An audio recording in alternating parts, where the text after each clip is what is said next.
Yo people, welcome back to the YouTube channel. You already know what time it is. It's time for another video, and I must say it's good to be back on the daily grind, the daily upload schedule, because I have been preoccupied. I have been focused on the protest and the organising of that, and now it's over and done with on my side of things. I'm good to be back talking to you people once again. Big up your damn selves once again, people. I have appreciated all of the birthday wishes. Apologies if I haven't been able to get back to you on the socials. It's just been so chaotic, so crazy over the last couple of days, but I'm back and I'm here, okay? And as you can see, I'm feeling a lot better. And you know, all of the days where I haven't been able to give you energy because I've just been like tired and really drained, I have now recovered. And I feel like I need to get all of that energy that I didn't give you before and just compartmentalize it and bring it over here, just shuffle it back over. So apologies if this is a little bit of an energetic video, but I'm just happy to be back to normal, okay? So obviously the topic of the day, statements. I'm not talking about Henderson, I'm not talking about Declan Rice, I'm talking about real statements. Statements that actually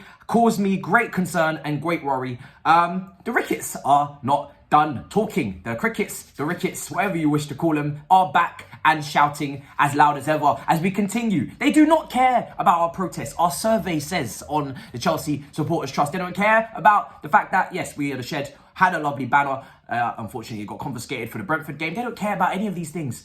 Who cares about popularity?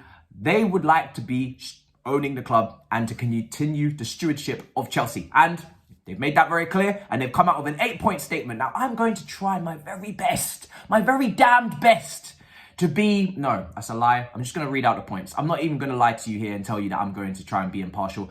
I'm going to read out the points. You know my stance. I've made that very clear. And we'll see if we agree with any of them. I'm going to read them out. I'm going to give my opinion. You give me yours down below. And we'll just get through all of this waffle that I'm about to read. 8 points. And then I'll get to the extra point that I would like to make at the end of the video. And then I will leave you. I will bid you good night. Obviously, there's no Saj here, as you can tell.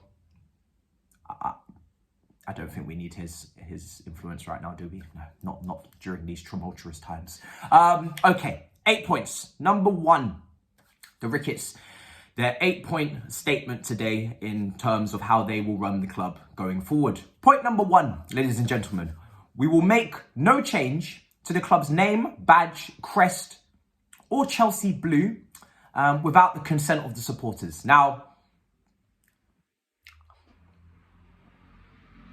did you have to make this point? For real? Was this really necessary? Was this necessary? Like, I don't really think you need to tell us that. If you need to tell us that you're not going to do these things, I question a lot, because it's like saying, I will not hurt individuals. I will not beat people up in the streets. I would assume you wouldn't do that. I would assume you wasn't going to plan on doing that. So the fact that they felt like they needed to make that clear, like that's a W, like that's a winning point, like that's something I'm meant to congratulate. Oh, thank you. Thank you that you won't be changing us to green, like Norwich, like Cardiff all those years ago when they went to red. Thank you. Much appreciated, Ricketts. I really appreciate that. So rest assured, we'll still be called Chelsea. We'll have the same badge, crest, and we won't be dressed up in green or yellow. So I hope that helps. And by the way, without your consent. So they're going to ask you first, okay? So there'll be more surveys that they've ignored. There'll be more, more protests if they decide to go forward with it. And they'll continue to ignore those as they're continuing to ignore those right now. Oh, wow. Throughout all of this, the consent of the supporters is going to be so key. We're going to listen to supporters, but you're not listening now. So this relationship has got off to a very troublesome start. You know, if you're not listening to us now, like I said, the survey says 75, 77% protest, banner. Maybe just listen now, and then we don't have to get through all of this extra shit at the end. But hey, who am I to judge? I'm gonna be impartial. Second point. Never participate in the European Super League and always protect the integrity and heritage of Chelsea Football Club. Well, listen, this is actually nice to hear. Fantastic. That's going to be very interesting to see if you keep that promise when the money comes. Nearly choked there. When the money comes, it's going to be very interesting to see if you can hold that energy, hold that, yeah? Because when the money comes, it's going to be a different conversation, I'm sure, you know? It's going to be a different vibe. It's going to be a different reasoning as to why you've joined and why you have now changed your opinion. But hey, You've said that you're never gonna, never. Never is a long time. Never ever. That is a long time. Are you sure? You should have said for the foreseeable future. That would have been much more realistic. I would have been able to take that, compartmentalize it, and keep it moving. The fact that you've said never ever, after I die, I would like people to continue to try and pass forward the message that Chelsea Football Club are still no longer in this. I would, because this is a family, and I keep saying, Stan Kroenke, Glazers, when you have the family owning your club, they just pass it down to their sons. It's a whole different ball game, people. It's not like an individual owning your club. You just get a new individual. When it's in the family, it's in the family. We keep it in the family, as they say. So, pause. So, point 3, commit the resources necessary across all levels of the club to continue winning trophies, including investing in the first team, experienced football leadership and the academy. I mean, great. I mean, there has been absolutely no evidence to support that with the previous way you've run your sports team of the Chicago clubs, as we have been voicing. But if you have somehow created a more emotional attachment to football as you have to your own sport in America, baseball, which I find hard to believe considering you've never managed a football team. But if you suddenly do love this sport, and Chelsea, club in another country, to your actual geographic location is going to mean more to you to invest than the baseball team, then that's great. I guess you could say, you know, Ken Griffin's money will help you do that, and that's a new investor that you don't currently already have, and he's apparently got a lot of value, but I would like to reiterate that is assets. And the Glazers are also very rich, and just because you have a lot of money doesn't mean you're actually going to spend it. And even if you do spend it, doesn't mean you're going to spend it right. So it's nice to see experienced football leadership, but we shall see what that means. Put diversity and inclusion at the heart of the club and fight against any form of discrimination or inequality. Oh, Lord have mercy, huh? Lord have mercy on that one. I think we should just move on. What's that song? I'm Not Racist. I believe that's the song. I think we should just move on. I don't really want to hear it from you on that point, on those points. We've heard your thoughts. Very, very rare now that there's been a change of heart, has there, from the previous line of thinking just a few years ago, in fact. Maybe now it's not sounding so good from a public standpoint, so you would wish to take that racism back, but unfortunately, I'm not buying what you're selling. So I'm gonna just move past that. That right there has given me a good chuckle. Create an advisory committee with diverse representation to ensure our decisions are informed by a former men's and women's first team player, members of the Chelsea Supporters Trust and Chelsea pitch owners, and influential community members or leaders. Lovely.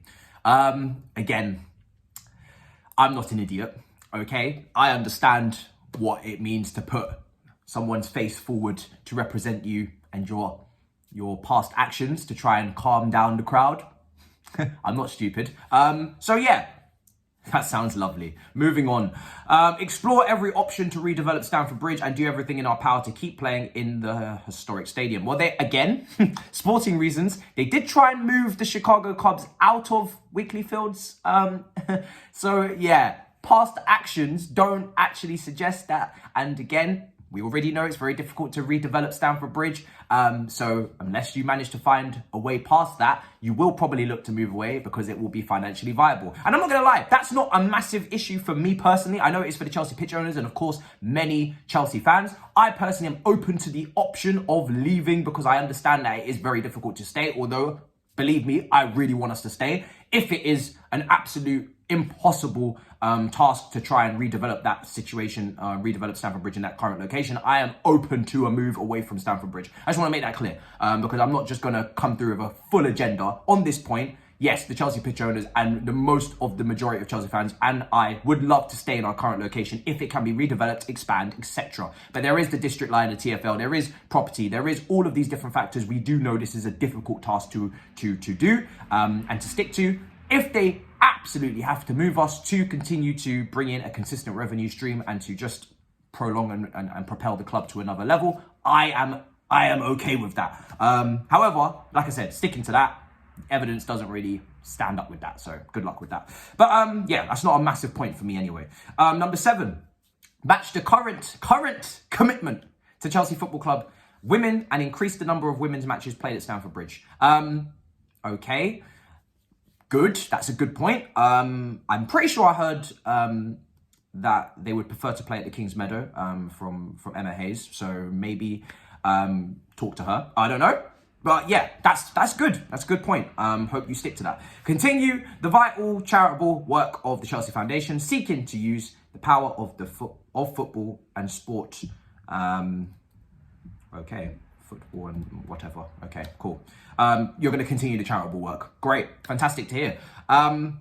Good, interesting. Some really interesting points. I've tried to let you know my thoughts on those as I read them out with my tone. And also, let me know what you think in the comments below over all of that. That's a very interesting situation there. Listen, you already know I'm no to Ricketts. You already know I don't want them in charge. I've seen the evidence prior with the Chicago Cubs. I've seen how they've acted from a social standpoint in terms of their racism, in terms of their Islamophobia, etc., etc. I personally do not want them, hence why I started the protest, which was on behalf of the Chelsea fan base, who had the Ricketts hashtag trending all over social media. And like I said, I've done what I can do on this matter. For me personally, I feel like I've done all I can do as an individual. So now I'm just handing it over to the lovely people in charge of this process and the lovely people around me in the Chelsea fan base to hopefully do more. We Are The Shed have come out as well with an opportunity for others if they would like to get involved at 5:30 p.m. on Tuesday to help put up signs for 4,500 seats in the shed end. Obviously, I think that is with no to Ricketts on that to continue to try and push that message across because they couldn't get the banner in. 35 people they will need for that. If you are available 5:30 Tuesday, please do check out Twitter. There's a link to fill out a form to make yourself available for them and for that. So I look forward to seeing that on Wednesday. Until then, this has been a very exhausting process for me. I have only just regurgitated that information to you and deeped it, and now I really do need to deep it again. But I am only just now getting to grips with what could eventually be. But listen, we can hope and we can pray that that will not happen. And I really, like I said, I want to thank everybody that came once again. Thank all to the people that I met. And yeah, this is the mighty Chelsea. This is the situation we're in. And hopefully, just hopefully, we get out of this in the best way possible. But let me know what you think down in the comment sections below. Have you been swayed? This is an open platform. We take all opinions, as you can clearly see with all of the guests that I've had all over the years. So please do let me know in the comments below how you feel about the situation. At least the one big positive, this is not sarcasm, the one thing I will say is that at least we have it in writing. We have all these points documented. If they do not stick to these points, if they do win the bid, then we have a clear template as to how the next batch of people want to start the next protest. But hopefully, like I said, we just don't even have to get to that point, which would be my dream. Easier to get them out without having them in. In a bit, people. Peace.